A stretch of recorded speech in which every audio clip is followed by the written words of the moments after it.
DSC అనేది మీరు ఒక్కసారిగా చూస్తే గత ప్రభుత్వం 5 సంవత్సరాల్లో ఒక్క డిఎస్సి కూడా వేయలేదు. ఎందుకు వేయలేదో సమాధానం చెప్పాలి అధ్యక్ష.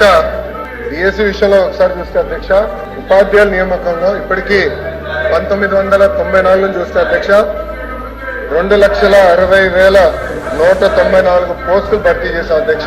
తెలుగుదేశం పార్టీ అధికారంలో ఉన్నప్పుడు 1,80,272 పోస్టులు భర్తీ చేస్తాం జరిగింది అధ్యక్ష.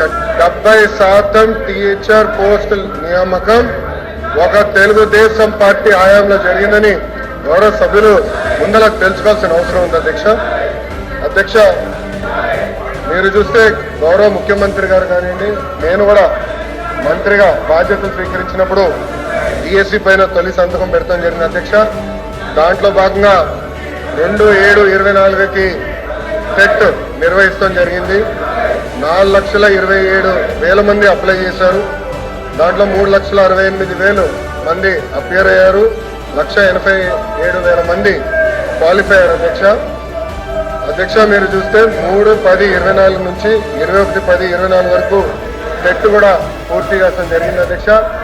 1 మ్యాన్ కమిషన్ రిపోర్ట్ త్వరలో రాబోతుందని మేము భావిస్తున్నాం అధ్యక్ష.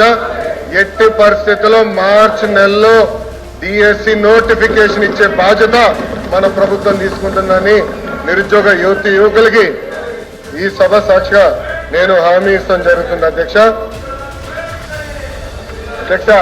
విచిత్రం ఏంటంటే నాకు వేసిన 2 ప్రశ్నలు ప్రతిపక్ష పార్టీలు, కానీ వాళ్ళు వేసిన ప్రశ్నల మీద చర్చించడానికి సిద్ధంగా లేకపోతే నిజంగానే చాలా చాలా బాధాకరం.